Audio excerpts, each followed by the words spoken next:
Bismillahirrahmanirrahim. Assalamualaikum warahmatullahi wabarakatuh. Yang saya hormati Bapak Insinyur Huda Wijaya STMA selaku dosen pengampu pada mata kuliah K3. Yang saya hormati teman-teman sekalian kelompok 5 yang mau berpartisipasi pada proyek K3 kali ini. Sebelum melanjutkan pada presentasi, izinkan saya untuk memperkenalkan saya dan rekan-rekan saya yang diketuai oleh Muhammad Afaris Cendikiah dengan NIM 2021301080. Kemudian beranggotakan Farid Said Putra Setiono dengan NIM 2021301065. Kemudian ada Ayu Dunanda Putri dengan NIM 2021301057. Kemudian ada Dwifania Fitriani dengan NIM 2021301063. Dan saya sendiri Nur Rozina Indayani Putri dengan NIM 2021301078. Untuk presentasi kali ini yaitu mengenai tentang K3 sendiri pada Puskesmas Randakan. Untuk yang pertama akan kami jelaskan mengenai pengertian alat kesehatan terlebih dahulu. Nah, alat kesehatan sendiri itu adalah instrumen, aparatus, mesin atau implan yang mengandung obat yang tidak mengandung obat yang digunakan untuk mengecek atau mendiagnosis dan juga dapat menyembuhkan pasien. Alat kesehatan ini berdasarkan tujuan penggunaannya sebagaimana dimaksud oleh produsen, dapat digunakan sendiri maupun kombinasi untuk manusia dengan satu atau beberapa tujuan yang lainnya. Nah, untuk penggunaan alat kesehatan ini terbagi atas beberapa poin. Untuk poin yang pertama itu ada dapat mendiagnosa, kemudian ada juga untuk penyelidikan pada bagian tubuh di dalam tubuh, kemudian ada penggantian, kemudian ada untuk mendukung atau mempertahankan kehidupan pasien.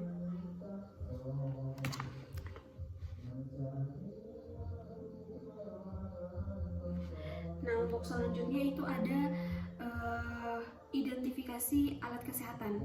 Identifikasi alat kesehatan ini terbagi atas 7 atau biasa kita sebut itu 7 kompetensi alat kesehatan. Untuk yang pertama itu ada alat kesehatan pada bidang diagnostik, kemudian ada alat kesehatan pada bidang lab klinik, kemudian ada alat kesehatan pada bidang bedah anestesi, kemudian ada alat kesehatan pada bidang life saving dan life support, terus kemudian ada alat kesehatan pada bidang terapi, kemudian ada alat kesehatan pada bagian kalibrasi, dan ada alat kesehatan pada bidang radiologi. Nah, untuk penjelasan berikut ini adalah mengenai alat kesehatan pada bagian diagnostik yang kami temukan pada saat melakukan proyek di Puskesmas Randakan. Untuk alat yang pertama itu ada USG atau yang biasa kepanjangannya itu adalah ultrasonografi. Alat ini adalah alat yang digunakan untuk mendiagnosa kondisi tertentu serta membantu dokter untuk menentukan prosedur medis yang baik atau yang tepat. Selanjutnya itu ada alat ECG atau yang biasa kita sebut tuh elektrokardiogram. Nah, alat ini itu untuk mengetes atau mengukur dan merekam aktivitas listrik jantung, yang mana menggunakan mesin pendeteksi impuls listrik. Selanjutnya itu ada tensi atau yang biasa kita sebut tuh sphygmomanometer, yaitu alat yang digunakan untuk mengukur tekanan darah. Selanjutnya itu ada alat dental unit. Ini juga kita temukan pada saat melakukan proyek di Puskesmas Randakan, yang mana pada alat dental unit ini adalah suatu alat yang digunakan oleh dokter gigi yang membantu pemeriksaan atau kemudian menentukan terapi apa yang cocok pada pasien. Nah, untuk slide berikutnya akan dilanjutkan oleh Mbah Ayu. Assalamualaikum warahmatullahi wabarakatuh. Perkenalkan, nama saya Ayu Dunanda Putri dengan NIM 057. Baiklah, di sini saya akan menjelaskan atau melanjutkan presentasi dari teman saya Nur Rozina Indahyani Putri. Di sini, setelah kelompok kami melakukan visit ke Puskesmas Randakan, ada pun beberapa alat kesehatan yang telah kami temui di sana, yang telah kami identifikasi. Yaitu adalah peralatan lab klinik yang terdiri dari alat hematologi, yaitu alat yang digunakan untuk menghitung jumlah sel darah. Yang selanjutnya yaitu adalah alat mikropipet, adalah Alat yang digunakan untuk memindahkan cairan dalam jumlah yang kecil dan lebih akurat. Yang selanjutnya adalah alat sterilisator. Adalah alat yang digunakan untuk mensterilkan peralatan kesehatan yang ada di puskesmas Serandakan. Yang selanjutnya adalah alat sentrifuge yang digunakan untuk memisahkan organel berdasarkan massa jenisnya. Selanjutnya adapun peralatan terapi yang kami temui di sana, yang pertama adalah alat fisioterapi yang digunakan untuk meminimalkan keterbatasan fisik akibat cedera atau penyakit pasien.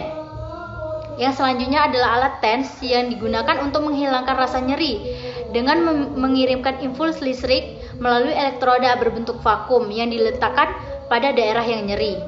Yang selanjutnya adalah alat infrared, yaitu alat untuk meredahkan pegal atau terapi untuk pasien. Yang selanjutnya adalah alat nebulizer, adalah alat yang berupa obat yang diubah menjadi uap kemudian akan dihirup oleh pasien untuk terapi.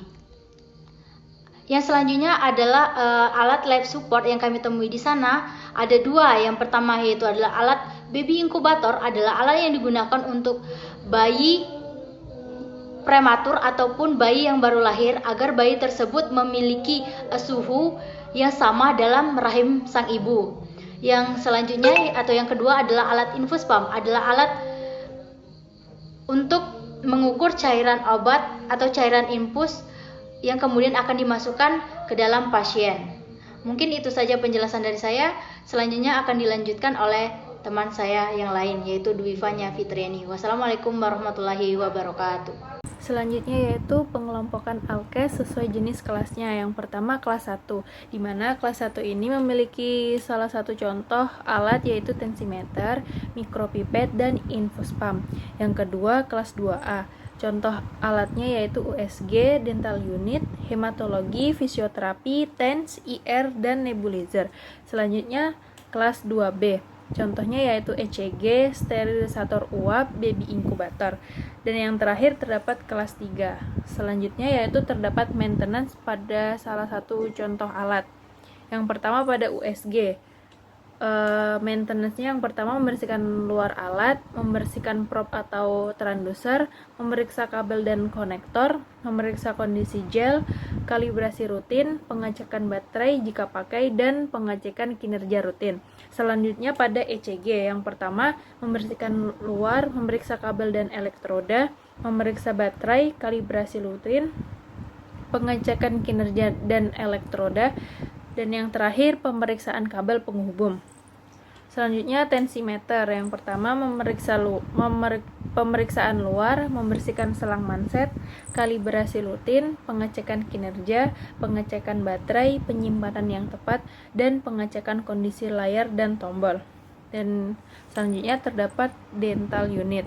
Yang pertama membersihkan permukaan luar, membersihkan saluran udara dan kabel, membersihkan sterilisasi alat, penggantian filter air dan pelumas, pemeriksa kondisi lampu unit, pemeriksaan sistem aspirasi atau penyedotan, dan yang terakhir kalibrasi dan pengaturan alat.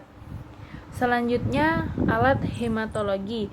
Yang pertama membersihkan permukaan luar dan dalam, penggunaan reagen dan kontrol, kalibrasi rutin, pemantauan kualitas hasil, pengecekan sistem fluida, penggantian consumables, dan yang terakhir pemeliharaan, pengaturan, dan parameter.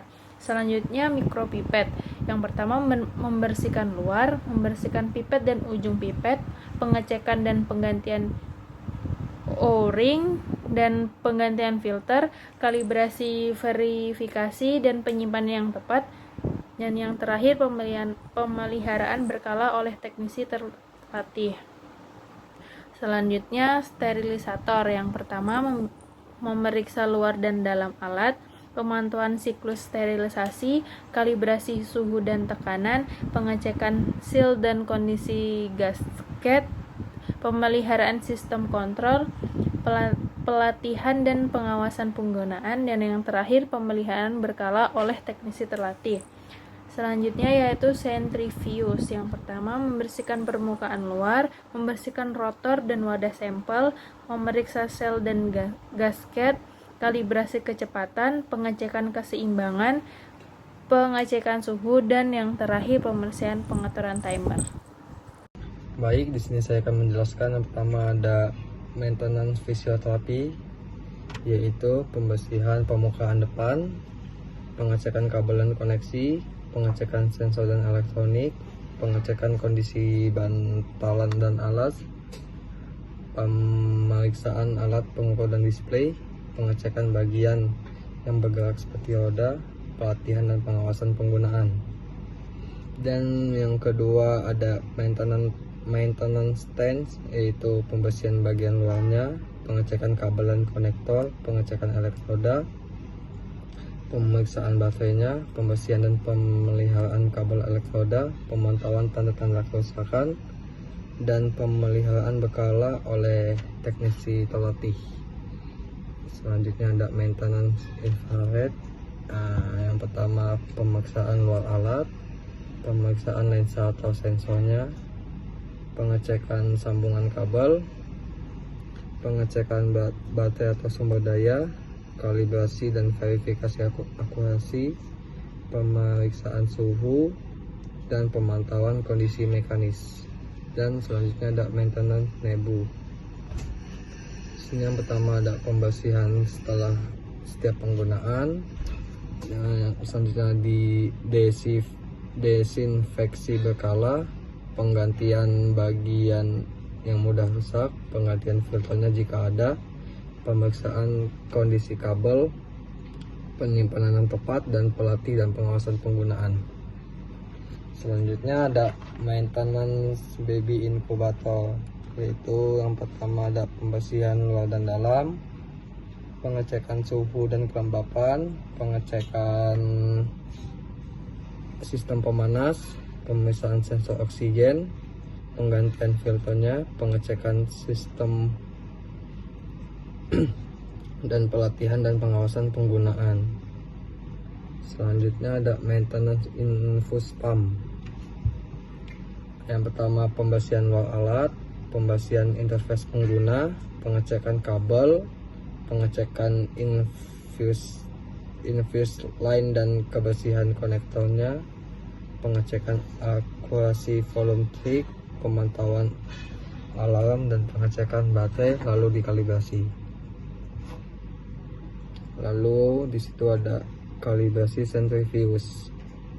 Di sini kalibrasi centrifuge terdapat 3 mode, yaitu yang pertama ada low, kedua ada medium, dan yang ketiga ada high.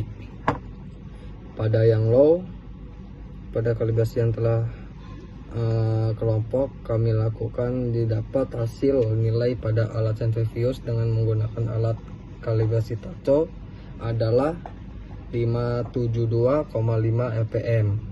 Nah, jika yang medium didapat hasil 1131,8 rpm, dan pada yang mode high didapat nilai 241,8 rpm. Baik, di sini saya akan melanjutkan presentasi dari teman saya sebelumnya. Di sini kami mengkalibrasi sebuah alat rotator dan kita mendapatkan 3 hasil kalibrasi. Yang pertama ada low yang sebesar 63,4 rpm, dan untuk medium sebesar 130,4 rpm, dan high sebesar 230,5 rpm. Nah, di sini kami juga mengkalibrasi sebuah alat dental unit dan mendapatkan 3 hasil juga. Yang untuk low-nya sebesar 5.322 rpm, dan untuk mediumnya sebesar 15.232 rpm, dan untuk high-nya sebesar 29.031 rpm. Nah, mungkin di sini yang dapat saya sampaikan, kurang lebihnya mohon maaf. Kami pamit undur diri. Wassalamualaikum warahmatullahi wabarakatuh.